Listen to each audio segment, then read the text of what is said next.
avoir un couple qui dure. Si vous regardez autour de vous, particulièrement les anciens, vous allez vous dire « c'est possible, un couple qui dure, je le vois régulièrement, surtout avec les personnes âgées ». Oui, certes, et dans votre entourage un peu plus jeune, la génération de vos parents ou la génération, ou votre génération en fait, tout simplement. Est-ce que vous voyez beaucoup de couples qui durent ?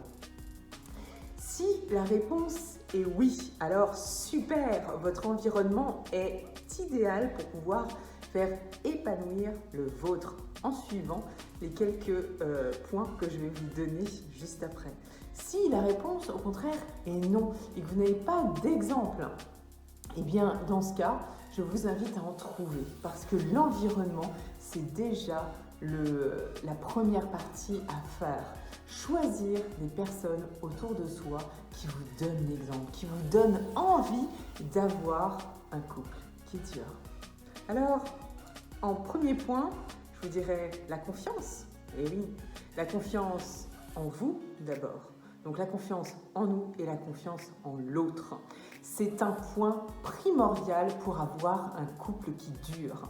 Être jaloux ou jalouse n'apporte rien, ne fait rien avancer. En revanche, avoir confiance en soi et avoir confiance en son partenaire permet un bel épanouissement. Alors, que cela dure dans le temps ou que cela dure dans la qualité. Et oui, pourquoi négliger une des deux parties ? Donc, dans ce cas, apprendre, travailler sur soi, non pas pour que l'autre se transforme, et ça va être mon deuxième point, mais plutôt pour pouvoir avancer soi-même et faire développer son couple. Et oui, car je vous le rappelle, un couple, c'est 3 choses. Vous, l'autre et la relation. Et le deuxième point, je viens de vous en parler. Eh bien, il est tout simplement d'accueillir l'autre tel qu'il est et non pas de vouloir le transformer comme nous, on aimerait qu'il soit, avec nos idératas. Je suis navrée de vous le dire, mais on ne change pas son partenaire. Soit on est satisfait et on accueille sa différence, soit on change. C'est aussi simple que ça. Rester en fait avec une personne qui ne nous convient pas, juste pour ne plus être seul, c'est diminuer la personne à peu de choses. Ça veut dire qu'elle est là juste pour combler un vide chez vous. Dans ces cas-là, je vous invite très rapidement à consulter un thérapeute. Sinon, auquel cas, je vous invite vraiment à respecter l'autre. Il est différent, c'est ce qui fait sa différence. Et vous êtes également différent ou différente. C'est ce qui fait votre unicité. C'est ce qui fait qu'on n'a pas envie de changer et qu'on a envie que la relation dure. Alors, accueillons cette différence que l'on a l'un l'autre et faisons de cette relation quelque chose qui est dur. On ne transforme pas l'autre et on ne le manipule certainement pas pour qu'il devienne notre poupée de chiffon. Troisième point, et pas des moindres, le sexe. Mais bien sûr, le sexe, ultra important dans la relation. Je ne dis pas avoir des relations tous les jours, je ne dis pas avoir des relations une fois par an, ou une fois tous les 3 ans, mais je suis en train de vous dire que le sexe, c'est important. L'amour, le charnel, le passionnel, d'accord ? La fusion des corps est ultra importante. On a besoin de ça, non pas pour se décharger de sa journée sur l'autre, mais bien au contraire, tout simplement pour partager, pour donner, pour échanger. Le sexe est important pour arriver à mon 4e point. Et vous allez vite le comprendre. Communiquer, bien entendu. L'échange sexuel, d'ailleurs même le sexe, faire l'amour, ce n'est pas juste une pénétration. Je vous le rappelle, ça va bien au-delà de ça. D'accord ? On ne part pas non plus dans les sentiments, mais plutôt dans le ressenti.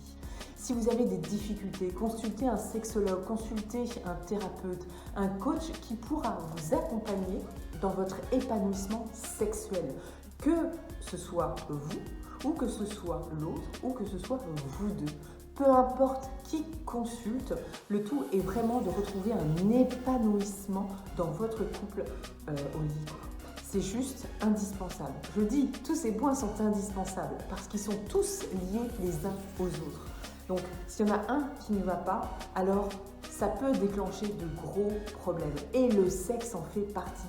Combien s'entendent bien, font durer leur relation, ont une relation de qualité. En revanche, mettent de côté ou font des compromis, malheureusement, sur le sexe, parce que ça n'est pas, soi-disant, une priorité. Et comme on se crée un environnement de sécurité, si tout le reste va bien, on se dit « oh, ben ça c'est pas grave ». Donc on préfère en fait être mal, n'être pas bien, en fait ne pas écouter l'autre, ne pas s'écouter soi au niveau sexuel, plutôt que de trouver une solution. Ce que je trouve dommage. Donc n'hésitez pas à consulter pour ça. Il n'y a aucune honte. Et au contraire, vous n'avez que des avantages à en retirer. Quatrième point, on vient d'en parler. Après le sexe, comme le sexe est aussi une façon de communiquer, je vous invite à retrouver un langage, une façon qui soit verbale, non verbale, paraverbale, peu importe votre façon de communiquer. Je vous invite vraiment à prendre ce point-là avec beaucoup d'attention. La communication en couple, c'est 90% des problèmes dans le couple. Donc, je ne voulais pas citer en numéro 1, mais j'aurais pu le faire. La communication, c'est quand on ne sait pas parler, quand on ne sait pas échanger les choses, quand on exige des choses de l'autre, quand on n'est pas content souvent bien contre soi et on fait refléter cette histoire, ce mal-être sur l'autre. Échanger, partager, communiquer. Vous avez des difficultés, encore une fois, n'hésitez pas à consulter un coach. J'ai régulièrement des couples qui viennent me voir parce qu'ils ont un manque de communication ou parce que le langage, n'étant pas le même à la base, n'arrive plus à communiquer au bout d'un certain nombre d'années. Au départ, on discute, on parle et puis plus le temps passe et plus finalement eh bien, on ne sait plus communiquer, on n'ose plus dire les choses, on a peur de heurter l'autre. On se dit qu'on connaît et finalement on ne le connaît pas, parce qu'on ne se connaît pas suffisamment déjà soi-même. Donc c'est un travail la communication, c'est de l'échange et du partage, et c'est aussi beaucoup d'écoute. Et ça, en règle générale, je vous donne en mille, on est rarement en train d'écouter l'autre. On est déjà en train de préparer notre réponse quant à ce qu'il est déjà en train de nous dire, avant même d'écouter jusqu'au bout ce qu'il a à nous dire. C'est pas vrai? Bon, si c'est le cas, je vous invite vraiment à venir me voir le plus rapidement possible. Et enfin, pour avoir un couple qui dure en qualité et en temps, eh bien, je vous invite à avoir une bonne routine. Et oui, la routine. Alors on dit oui, souvent la routine, c'est ce qui fait que le couple se sépare, que les couples se prennent la tête, que ça ne va plus. Eh bien non, il suffit d'avoir une bonne routine. Alors vous allez me dire, oui, nous on en avait une avant, au début, où on n'en a jamais eu. Comment on fait pour en avoir? Tout se construit en fait.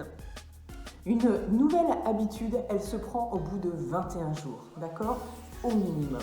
Pour certaines personnes, ça peut prendre un peu plus longtemps. 30 jours, 60 jours, c'est ok. Chacun a son rythme. Sachant que là, vous avancez à 2. Ok? Donc, la routine, c'est à vous de vous la créer. Un bonjour le matin, un au revoir le soir, un bisou le matin, un bisou le soir. Ça, c'est de la routine. Ça paraît banal, mais beaucoup oublient. Qu'est-ce qu'un baiser? Qu'est-ce qu'une étreinte? Qu'est-ce qu'un câlin? Qu'est-ce que juste un simple compliment?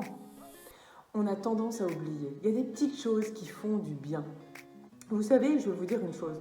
De temps en temps, il est bien de mettre du piment dans sa vie de couple. Mais quand on a du piment constamment, eh bien, on ne sait plus apprécier les choses posées. Et à l'inverse, quand on est posé, quand on est pépère et qu'on pense que tout va bien et qu'on se repose sur nos lauriers, eh bien, on a tendance à oublier qu'il est bon de raviver la flamme. Alors, faisons non pas un compromis, mais un mixte des deux. je vous invite vraiment à avoir une petite routine. Une routine que vous allez peut-être pouvoir voir évoluer au fur et à mesure de l'évolution également de votre couple.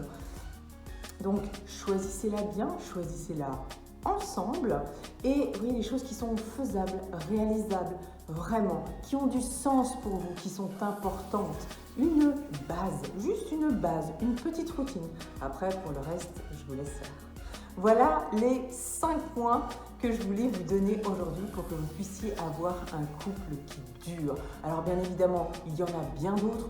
Au moins ces 5-là seront essentiels pour avoir un couple de qualité et qui dure sur le long terme. Je vous retrouve la semaine prochaine pour une prochaine vidéo et de prochaines infos.